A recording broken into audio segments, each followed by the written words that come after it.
Don't forget to change it off with broil.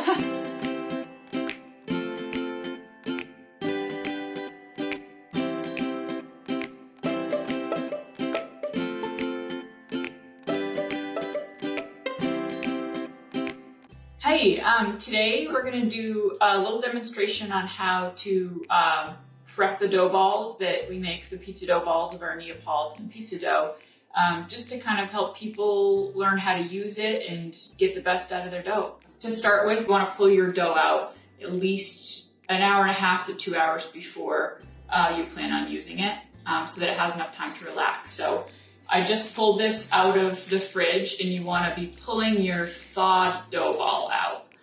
If it's in the freezer, then you need to plan even further in advance. Then you're just gonna generously dust the table with flour. Save your bag for the instructions if you need them. And you're just gonna kind of just tuck it up into a dough shape, a ball shape. If you want it to, if you know it's gonna have to sit out longer, you can shape it tighter. But if you want to use it sooner, you just shape it a little bit looser and it'll be ready for you sooner. So you can just leave it on the counter like this, or you can put it on a plate with some flour underneath, flour on top, and some saran wrap. So that's just prepping the dough ball. Then you're gonna let it rest for about 2 hours. You know, it really depends on how warm it is, but for the most part, it's about an hour and a half to 2 hours. So we are now gonna pull our dough ball that I already had resting for you guys so that I can show you a little bit more. So this is our Neapolitan pizza dough. And if you've worked with pizza dough before or you haven't, you'll notice that this is a lot wetter than most of them. But you know, it's supposed to be a little bit wetter than you're typically used to. And that's what's gonna lend to a really nice pizza. So when you're taking it off the plate, you want to make sure that you're going to be gentle with it. You know, obviously you might not have a dough cutter like that, but you can just use a knife if you need to separate them.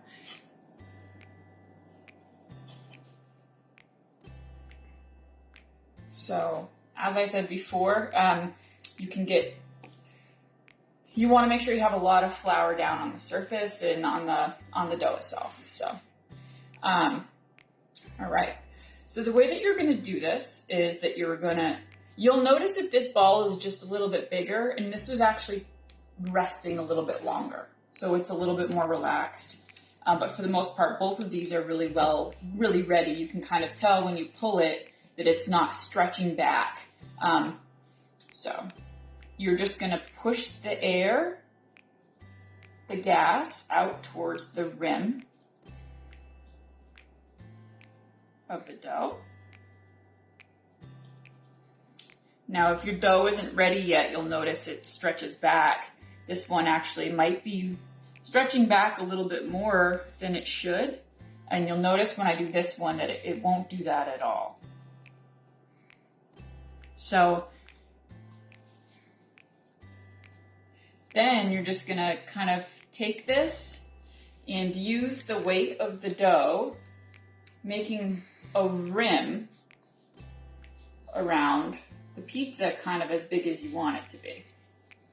So, and there's no rush on this, you know, kind of take your time. You're just stretching it out. If you like a thinner crust, you make a smaller rim. But for the most part, your hands can kind of guide the size that you're looking for.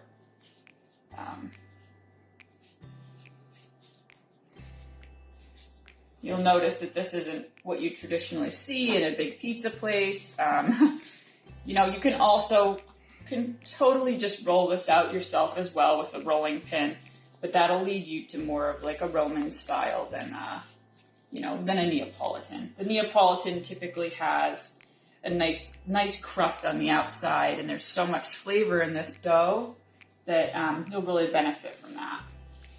So once you kind of have it the thickness that you want, you know, you can load it on your peel.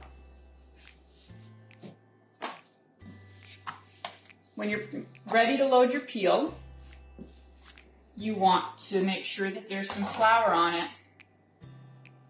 but you don't need a lot of it. So you can just kind of like thinly dust it so that it's protected. And then you can kind of load this onto your peel.